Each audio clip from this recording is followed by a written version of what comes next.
my ultimate favorite product of the year that I discovered at the Japanese supermarket, which is the Peri Pera Ink Velvet Lip Tint. This is amazing. It lasts literally forever, even if I go out, eat dinner, drink a bunch of stuff. And I just love using this as a base for everything. I'm wearing it right now, and I'm actually wearing it with the Jisoo, not sure how to pronounce it, honey infused lip oil. This is my favorite lip oil in the world. It's not too sticky. It is definitely not within my usual price range for buying like makeup products. This lip oil is $28 from Sephora, which is not a normal amount of money to spend on a lip oil. If you have money to burn, definitely buy this because I love this. It leaves my lips feeling really nourished. It actually lasts a pretty good amount of time. Personally, I wouldn't buy it for myself because I actually received this as a gift, and the price point is just a little bit ridiculous considering the fact that it's a lip product. I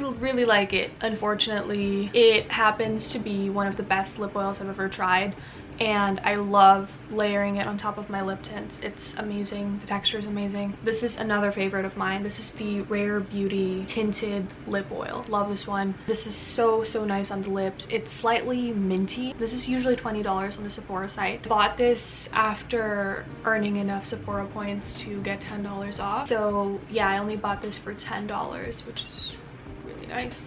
The problem that I have with this one is that a lot of people have claimed that after the lip oil comes off, there's going to be a lasting lip tint that won't budge throughout the day. For me, this one has never really left a lasting tint on my skin. It is nice. The texture is nice. It's very light. If you don't like a heavy lip oil, I really recommend this one. I don't really know how to describe it. It just has like a slightly airy texture for a lip oil, which is very interesting. Whichever one is your preference for lip oils, either or, they're both great. And our final contender is the Rhode Lip Tint. This will just tint your lips and moisturize it. So this is essentially just a lip treatment with color. The color of this is adorable though, and I love it so much. The price point isn't bad, it's just the shipping is kind of expensive. So if you do have the chance to go to like a Rhode pop-up, then definitely go and get yourself one of these. It's just the shipping is really expensive. Unless you were buying a lot of products from the Rhode website, then I guess it is worth it. This little Zero Sebum powder by Etude House, I put it on like hours ago and it's still matte. I usually have like pretty oily skin in the summer. This just sucks all of the oil right out of my pores. I don't know how, but it's just amazing.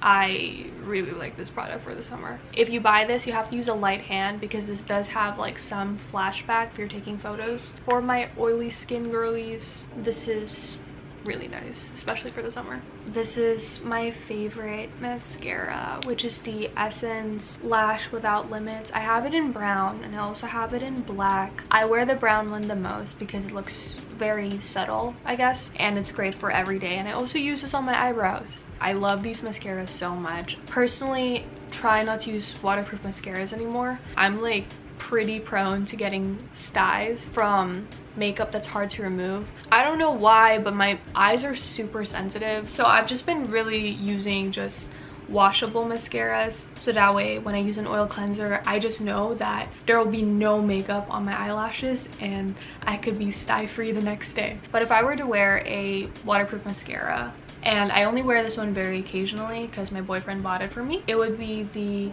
Heroin Made, yeah, this is the Super Waterproof Mascara by Heroin Make.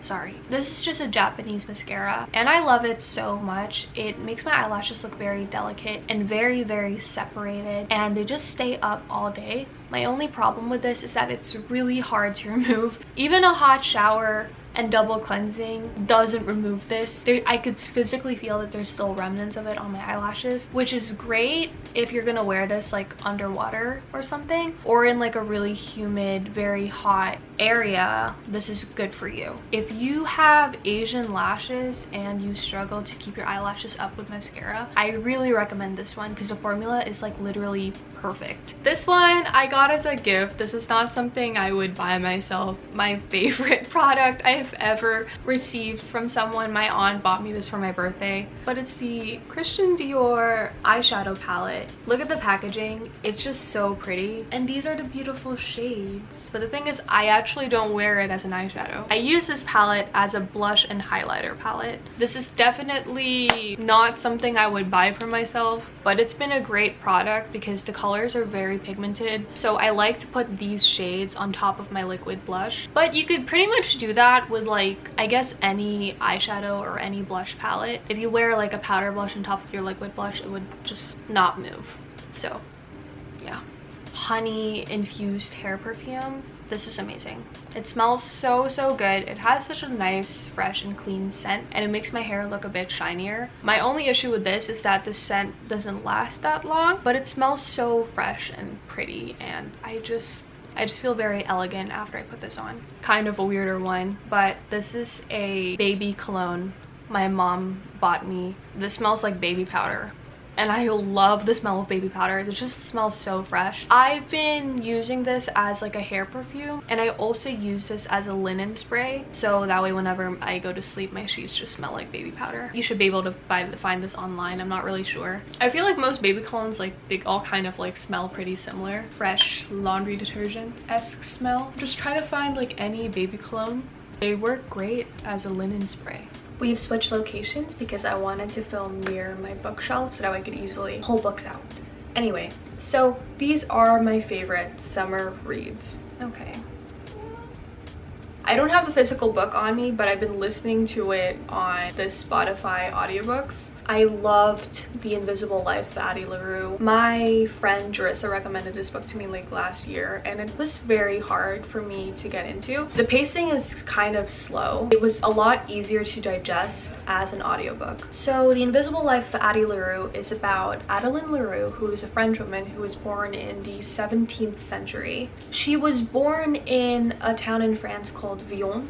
Pray to God I'm pronouncing this right. Anyway, she makes a deal with the god of darkness to escape a humdrum life of marriage and the traditional path that the women in her village typically follow. But she makes the mistake of praying to the gods after dark, which is a theme that is heavily underlined throughout the whole book. It flickers back and forth in between her life in New York City in I believe 2014 and her life in the 17th century as she comes into terms with her curse. She has freedom and she gets to live an immortal life, but she has to give up her identity. Essentially, the curse entails that everyone she meets in her life is just doomed to forget her. As soon as she turns the corner, leaves the room, they just don't know who she is. Her fate changes because she runs into a boy named Henry Strauss, and it's the first person in like 300 years that actually remembers her. That's all I'm gonna say to try to sell you guys on the book. Overall, that read was a 10 out of 10. So also, this is a pro tip. If you're having a hard time reading a book, like a physical book, try reading the audiobook. So yeah, audiobooks have helped me understand how you're supposed to digest each of the characters' interactions with other characters. Well, for my next book that I was going to talk about is Emma. I loved Emma when I first read it. I thought it was funny and great and brilliant, which is a classic book by Jane Austen, by the way. I have been recently rereading it as an audiobook. I actually have a copy of the physical book right here, which is the most beautiful copy. I also have this kind of copy of Little Women. These are my prized possessions. Anyway, look at this beautiful copy of Emma. It comes with a little Reader's Digest. This is adorable. It doesn't get any better than this. Even though I already own copies of both of those books in the regular, like, standard Penguin paperback edition. But yeah, as soon as I saw them in the store, I was like, I have to have it. I have to have it. It looks so pretty. I mean, Jane Austen, I don't know if you guys are familiar with her writing style. Gorgeous, obviously. She is a pioneer. We're enemies to lovers, which is why I love her so much. A couple of jokes that I missed during my first read. When I listened to the audiobook, I was like, oh wait, I actually missed the sarcasm in some of these scenes. Yeah, I thoroughly recommend listening to the audiobook if you're having a hard time reading the physical book of any book. So yeah, on to my next book, which is my favorite book right now. I'm super late to the trend. It's The Secret History by Donna Tartt. I love this book. This book is crazy, it's intense, and whatever. He's our main character, and he is from California. He's a West Coast boy that by some miracle ends up at an East Coast college that is sort of Ivy League-esque, very exclusive to only very rich and very preppy population. I've never seen a book that was so tense yet playful.